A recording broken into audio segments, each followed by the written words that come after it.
Hey everyone, I'm just trying to share things, so give me a second.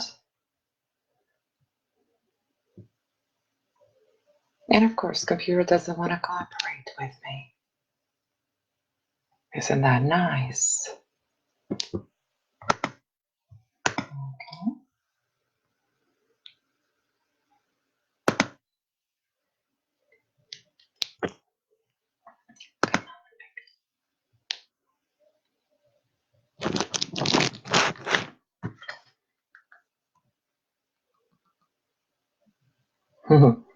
I just love how when you want to do something and it doesn't want to do it for you.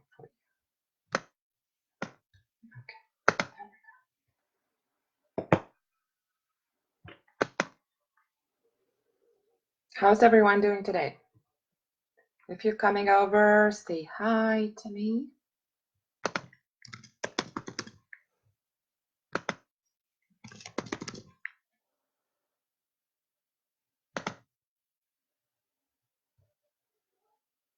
Okay.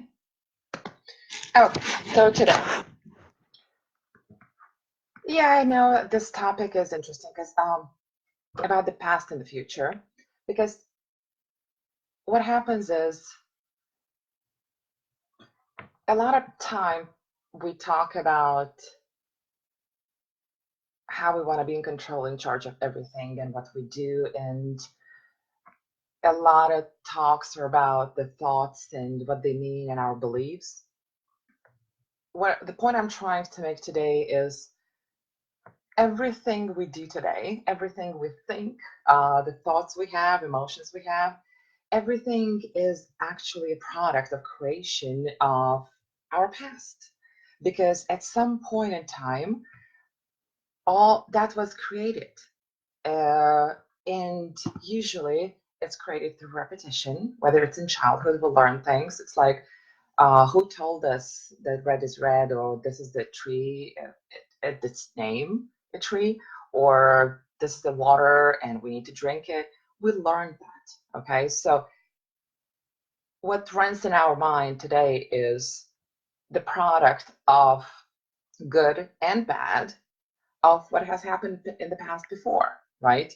So if you at some point when you were a kid or maybe older and the parents were really important to you and that connection with parents was important to you and didn't want to be alone, and suddenly you're walking in the mall and you feel alone and you don't see your folks, mom is not there or dad is not there anymore, so what's going to happen? You got and if the emotion is strong enough, it's going to create a certain belief or a certain perception inside of you, which is going to be carried all over the years, the future, right? So anything that happened in the past, especially that create a strong emotional impact, that translates into today, how you see the world and how you perceive everything.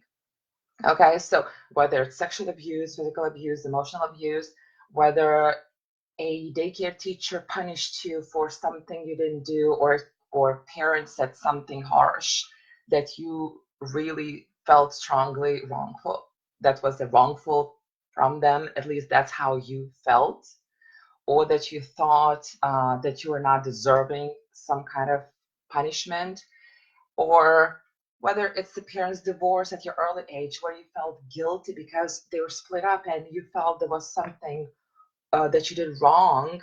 That's why it happened.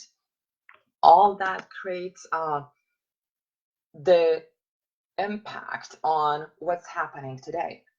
Okay, so this is super important to understand that what is today is the product, the outcome of what has happened in the past. So whether you want to look at it as that your past predicts the future, if you're not going to do anything about what's happening today, yes, it will predict your future, because with those beliefs, whether they're limiting or your own true beliefs, you're going to create and take or not take action towards what you want. Whether even getting to know yourself, you will either be open to knowing yourself or you'll be closed in. Okay, if you're jumping on, just say hi. I want to have a conversation here. And my dog just wants to say hi to you.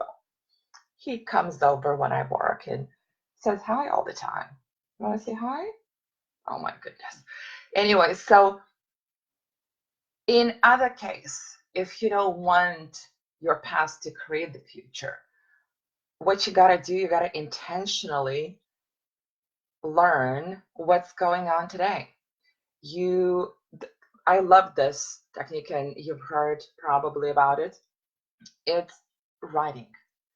I don't journal, but I do write things down when I need some clarification or I need some answers that I cannot consciously see. Writing actually helps because it does something to the brain that whenever we put a pen on and write like black and white, the brain perceives things differently.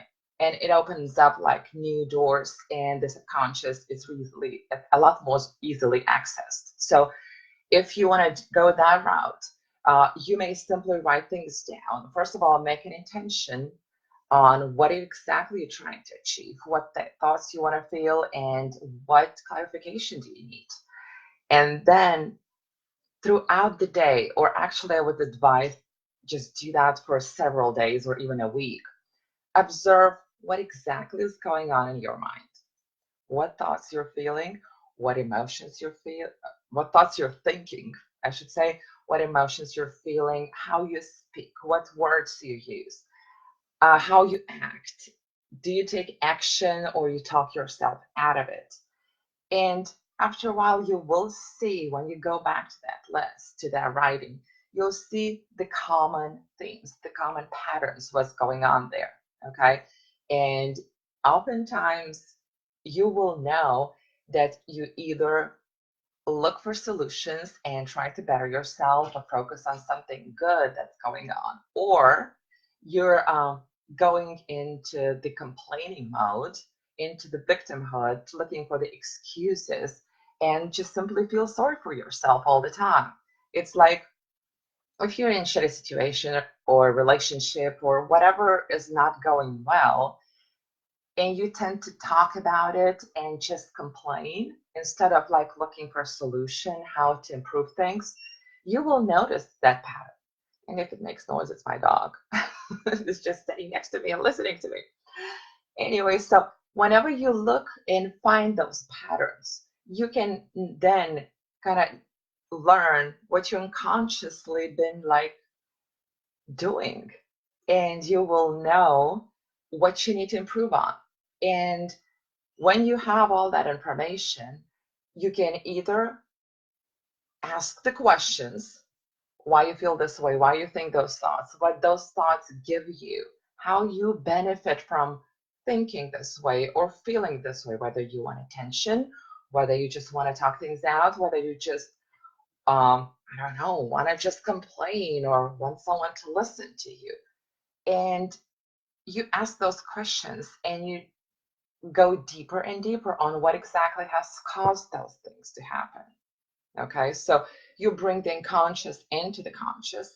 Basically, from lack of awareness, you bring all those things, and especially who or what caused those things to appear in your life and in your inner world, emotions, and your thoughts. Most of the time, you will go back into some past event or a person that said something or a circumstance that just you appear to be in, and you will know how to detach from those. So the second step or the other way to do all things is to simply work with someone like me, like intuitive person who can pinpoint which event specifically has created, or circumstance or a person has created this emotion to be trapped or created in your body, in your mind. Meaning, let's say what I mentioned, like a child that felt alone in the mall and didn't see his mom or her mom or dad, but that child may have created an abandonment emotion, right? Because that child felt alone. So if this situation is not addressed, that may reflect in the future how that person perceives any kind of relationship, because they may have a fear to be abandoned and to be left out or to be left alone. That may be triggered by the tiniest thing, whether it's a breakup or whether a friend just cancels a, I don't know, night in a town. It could be a different kind of trigger.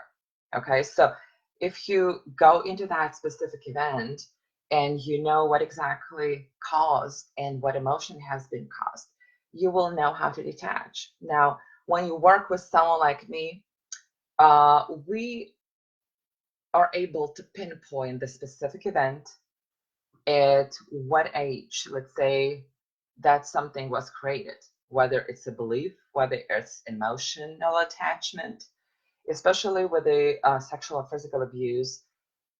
We don't know about the event, but we know when it was created. So when we work with a person, that person's subconscious, believe it or not, 99% of the time, it goes to the specific event that happened at that age that is related to this particular issue, that whatever's going on.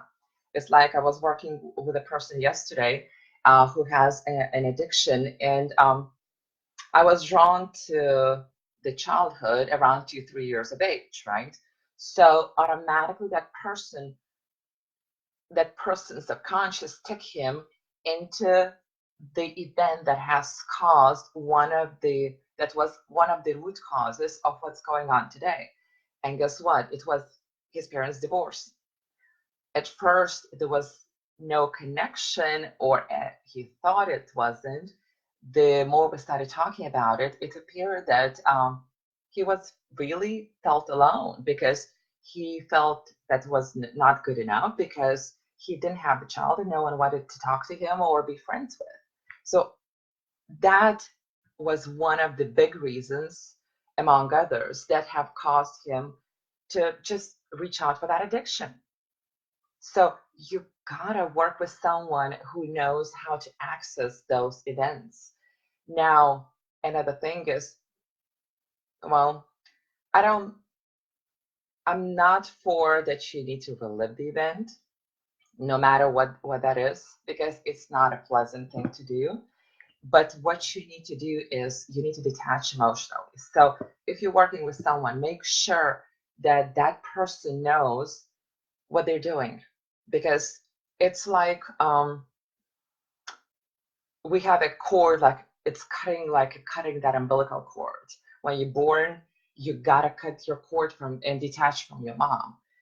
And whenever you attach to the event in the past, you actually have to cut that cord, that invisible cord, so you're no longer attached emotionally and mentally to that specific event, right?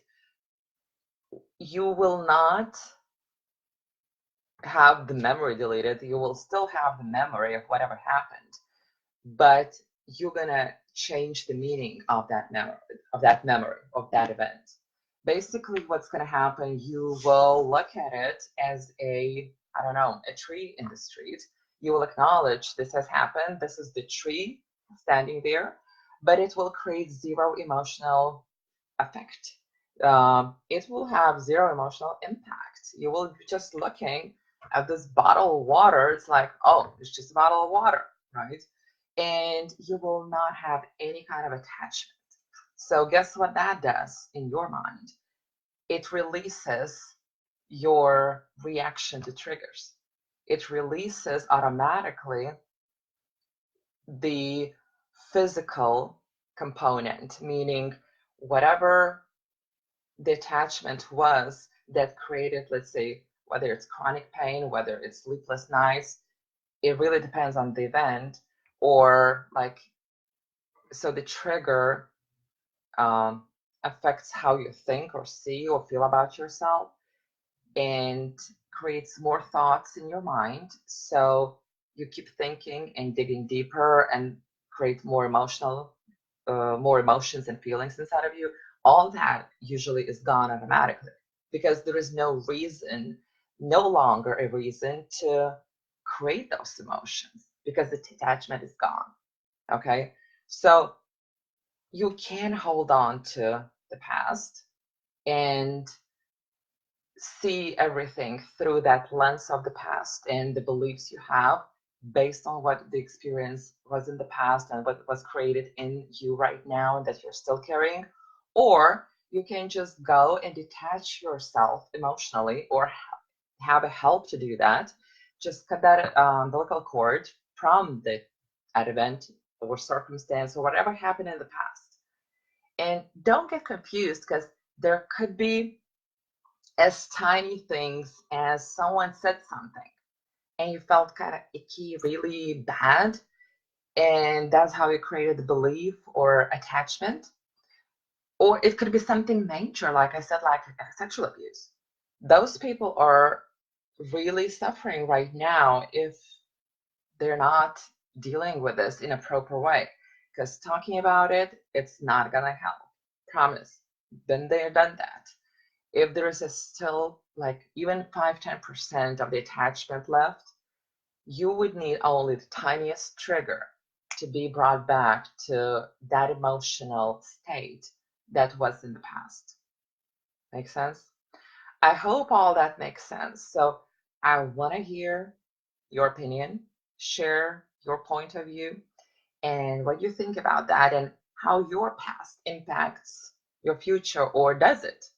And what are you doing about it so it does not impact? Okay? Well, it's been great talking to you guys, and I'll see you next time. Have a great week. Bye bye.